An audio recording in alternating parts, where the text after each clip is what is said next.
এই গরমে আজকে আমি গন্ধরাজ শোল রান্না করব। গন্ধরাজ লেবু দিয়ে বানাবো।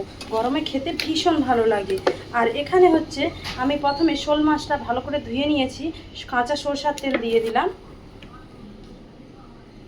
হলুদ, লবণ, আর হচ্ছে যে গন্ধরাজ লেবু।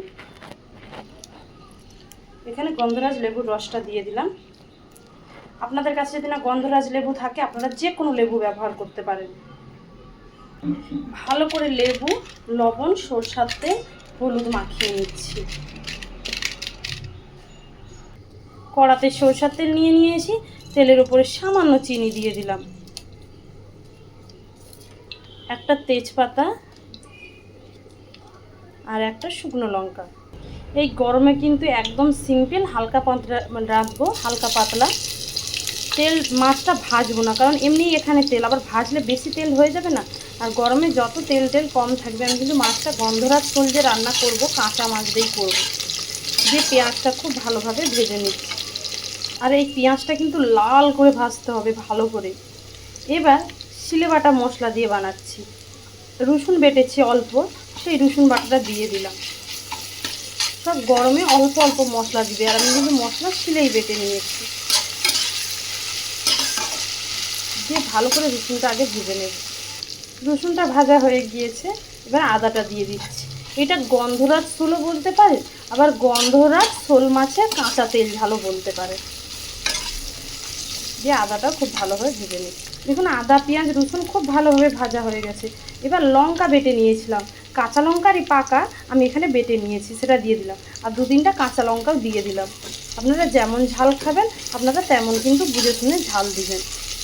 এবার এখানে আমি হলুদ, লবণ আর টমেটো, যেহেতু গরম পড়েছে না, আমি লেবুও দিয়েছি আবার টমেটোও দিচ্ছি।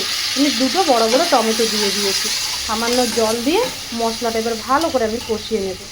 রেসিপি মশলা যত ভালো করে কষাবে তত কিন্তু খেতে ভালো লাগবে। এবার সেই লেবু, হলুদ, লবণ, সরষের তেল মাখিয়ে যে রেখেছিলাম সেই শোল মাছগুলো দিয়ে দিচ্ছি।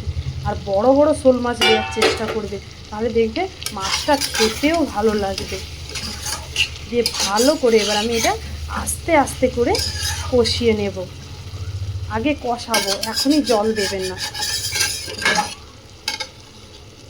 গ্যাস কিন্তু বেশি জোরে দেবে না, তাহলে কিন্তু তলায় লেগে গেলে আর খেতে ভালো লাগবে না, পুড়ে গেলে। এবার এপাশ ওপাশ করে আস্তে আস্তে করে এইদিক ওইদিক করে একটু উল্টিয়ে দেবেন। মানে মাছটা 2 পাশভাবেই ভালোভাবে ভাজাও হবে আর কষানোও হবে। এইভাবে আপনারা কাতলা মাছ, বড় বড় যে কাতলা মাছ হয়, সিলভার কাপ, তারপরে হচ্ছে যারা হচ্ছে যে অনেক যারা হচ্ছে ভেটকি মাছ টাছ পছন্দ করে, যে কোনো বড়ো চাকা জাতীয় মাছ রান্না করবেন, খুবই ভালো লাগবে। দেখুন মাছটা কিন্তু খুব ভালোভাবে কষানো হয়ে গেছে। এবার আমি এখানে জল দিয়ে দিচ্ছি। এতে কিন্তু বেশি জল যাবে না, অল্প অল্প হালকা জলই দেবে। দিয়ে এইটা এবার আমি ঢাকা দিয়ে দেব।